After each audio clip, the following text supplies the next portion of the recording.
Hi കൂട്ടുകാരെ, പുതിയൊരു ക്ലാസ്സിലേക്ക് നിങ്ങളെ ഏവരെയും സ്വാഗതം ചെയ്യുന്നു. യേശു കർത്താവിൻ്റെ ജീവിതത്തിലെ വ്യത്യസ്തമായ സ്വഭാവ വിശേഷതകൾ നമ്മൾ പഠിച്ചു വരികയാണ്. യേശു തൻ്റെ ശിഷ്യന്മാരോട് ഇടപെട്ടത് എങ്ങനെ, യേശു കർത്താവ് തൻ്റെ ജീവിതത്തിൽ പാലിച്ചിരുന്ന വളരെ പ്രധാനപ്പെട്ടതായ ഗുണഗണങ്ങൾ നമ്മൾ കേൾക്കുന്നു. യേശുവിൻ്റെ ലീഡർഷിപ്പിനെ കുറിച്ച് നമ്മൾ പഠിച്ചു. അതൊക്കെ നിങ്ങൾക്ക് മനസ്സിലായി എന്ന് ഞാൻ വിശ്വസിക്കുന്നു, ചിന്തിക്കുന്നു. നിശ്ചയമായിട്ടും ഇന്നത്തെ ദിവസം വളരെ വ്യത്യസ്തമായ ഒരു കാര്യം നമ്മൾ കേൾക്കാൻ പോവുകയാണ്. യേശു കർത്താവിൻ്റെ വിഷൻ ആൻഡ് മിഷൻ. യേശു കർത്താവിൻ്റെ ദർശനം എന്തായിരുന്നു? ആ ദർശനത്തിന് വേണ്ടി കർത്താവ് ഉപയോഗിച്ച വഴികൾ എന്തായിരുന്നു? യേശു കർത്താവിന് മുൻപ് കർത്താവിന് വഴിയൊരുക്കാൻ വന്ന ആളെക്കുറിച്ച് നിങ്ങൾ കേട്ടിട്ടുണ്ടാകും. എന്താണ് പേര്? യോഹന്നാൻ സ്നാപകൻ. യോഹന്നാൻ സ്നാപകൻ യേശു കർത്താവിന് മുൻപ് വഴി ഒരുക്കുന്ന സമയത്ത് പ്രകാരം പറയുകയുണ്ടായി, ഞാൻ അവൻ്റെ കാലിൻ്റെ വാറഴിപ്പാൻ പോലും എനിക്ക് യോഗ്യതയില്ല, കാലം തികഞ്ഞിരിക്കുകയാണ്, ദൈവരാജ്യം സമീപിച്ചിരിക്കുകയാണ്, മാനസാന്തരപ്പെടുക, സുവിശേഷത്തിൽ വിശ്വസിക്കുക. അപ്പോൾ യേശു കർത്താവിന് വഴിയൊരുക്കാൻ വന്ന ആളായിട്ടാണ് യോഹന്നാൻ സ്നാപകൻ തന്നെ പരിചയപ്പെടുത്തുന്നത്. അതിനുശേഷം കർത്താവ് വരുന്നു, സ്നാനം സ്വീകരിക്കുന്നു, ഇതാ ഉപവാസത്തോടെ പ്രാർത്ഥനയോടെ ശുശ്രൂഷയ്ക്ക് ഇറങ്ങുകയാണ്. 3.5 വർഷമാണ് യേശു കർത്താവ് ശുശ്രൂഷ ചെയ്തത്. അവിടെ ഇതാ കർത്താവ് ദൈവരാജ്യത്തെക്കുറിച്ച് പ്രസംഗിക്കുകയാണ്. അതുകൂടാതെ സാധുക്കളായ ആളുകളുടെ ഇടയിലേക്ക് ദൈവവചനം എത്തിക്കുവാൻ കർത്താവ് പ്രയത്നിക്കുന്നു. യേശു കർത്താവ് പല വിധത്തിലാണ് തൻ്റെ മിഷൻ മുൻപോട്ട് കൊണ്ടുപോകുന്നത്. യേശു കർത്താവിൻ്റെ ഏറ്റവും വലിയ ദൗത്യം ദൈവരാജ്യം ഈ ഭൂമിയിൽ സ്ഥാപിക്കുക എന്നതായിരുന്നു. അപ്പോൾ ദൈവരാജ്യത്തിൻ്റെ സ്ഥാപനം, ദൈവരാജ്യം ഈ ഭൂമിയിൽ സ്ഥാപിക്കുക എന്ന വലിയ ലക്ഷ്യത്തിന് വേണ്ടി കർത്താവ് ഇറങ്ങുമ്പോൾ തൻ്റെ ശിഷ്യന്മാരെ കൂടെ കൂട്ടുന്നു. ഒടുവിലിതാ അനുയായികൾ നിരവധിയായി അനുയായികൾ കർത്താവിനോട് കൂടെ വരുന്നു. അപ്പോൾ വളരെ ചെറിയൊരു ലക്ഷ്യമല്ല ഈ ഭൂമിയിൽ പാപികളായ മനുഷ്യരെ, ശാപത്തിൻ്റെ കീഴിലുള്ള മനുഷ്യരെ, ആദാമും ഹവ്വായും മുതൽ തുടരുന്ന ദൈവത്തോട് അകന്നു പോകുന്ന സ്വഭാവത്തെ മാറ്റിയിട്ട് ദൈവത്തിങ്കിലേക്ക് അവരെ കൊണ്ടുവരുന്ന വലിയൊരു പ്രവർത്തനമാണ് അവർ ചെയ്തു വന്നത്. അപ്പോൾ അത്തരത്തിൽ ദൈവരാജ്യത്തിലേക്ക് കർത്താവ് ആളുകളെ സ്വീകരിക്കുന്ന സമയത്ത് കൊച്ചു കുഞ്ഞുങ്ങളും അതിൻ്റെ ഭാഗമായി. കർത്താവിൻ്റെ അടുക്കൽ കൊച്ചു കുഞ്ഞുങ്ങൾ വരുമ്പോൾ അവരെയും ചേർത്ത് നിർത്തുകയാണ്. യുവജനങ്ങൾ യേശു കർത്താവിൻ്റെ അടുക്കൽ വന്നു, മുതിർന്നവർ വന്നു. കാര്യം എന്താണ്? ദൈവരാജ്യത്തിൻ്റെ ആ വ്യാപനത്തിനും എന്നാൽ ആ മഹാലക്ഷ്യത്തിനു വേണ്ടി കർത്താവ് പ്രവർത്തിക്കുക. കർത്താവ് എത്തരത്തിലാണ് അത് ചെയ്തത്? ഒന്ന്, കർത്താവ് പ്രാർത്ഥിച്ചു.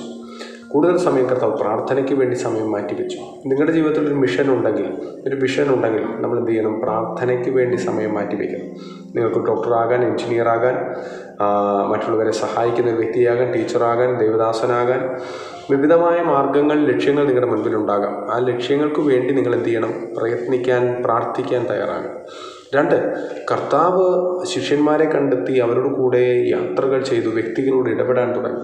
പലപ്പോഴും നിരവധിയായി കൂട്ടുകാർ ചെയ്യുന്നൊരു കാര്യം, അവർക്ക് വലിയ ലക്ഷ്യങ്ങളൊക്കെ ഉണ്ടാകും, പക്ഷേ ആരുമായി ഈ കാര്യങ്ങൾ തുറന്നു പറയത്തില്ല. കർത്താവ് എന്താ ചെയ്തത്?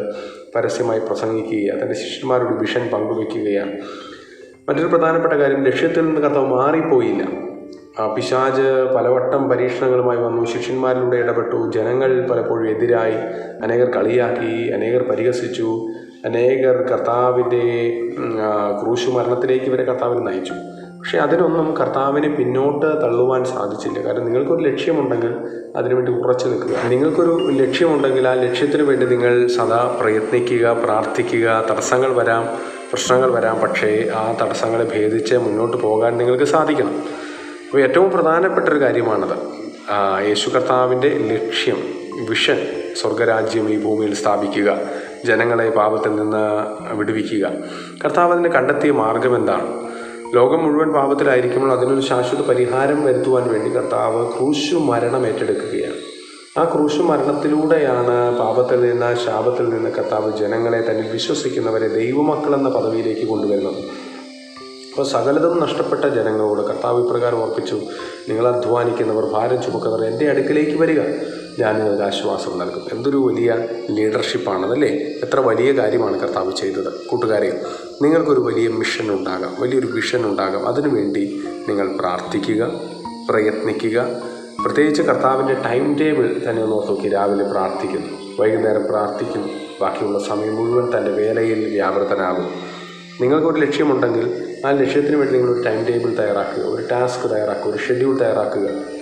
ആ ലക്ഷ്യം എനിക്ക് ലഭിക്കും എന്ന് വിശ്വസിക്കുക. കർത്താവ് ശിഷ്യന്മാരോട് പറഞ്ഞു, ഞാൻ പിതാവിൻ്റെ ഭവനത്തിലേക്ക് പോവുകയാണ്, ഞാൻ തിരികെ വരും. എന്തൊരു ഷെഡ്യൂൾ ചെയ്യുകയാണ് കർത്താവ്. അതുപോലെ തന്നെ നമ്മുടെ ജീവിതത്തിലും ഒരു പ്ലാൻ ഉണ്ടാകട്ടെ, ഈ പർപ്പസ് ഉണ്ടാകട്ടെ. അത് തിരിച്ചറിഞ്ഞ് മുൻപോട്ട് പോകാൻ സാധിക്കട്ടെ. യേശു കർത്താവിൻ്റെ വിഷൻ എന്നത് ഇന്ന് നമ്മൾ ഷെയർ ചെയ്തല്ലോ. സ്വർഗ്ഗരാജ്യത്തിലേക്ക് ആളുകളെ എത്തിക്കുന്ന വലിയൊരു ശുശ്രൂഷ കർത്താവ് ചെയ്തു. അത് വളരെ വിജയകരമായി ഇന്നും ചെയ്യുന്നു. പരിശുദ്ധാത്മാവിലൂടെ നമ്മിലൂടെ ഓരോരുത്തരിലൂടെയും കർത്താവ് ചെയ്യുന്നു.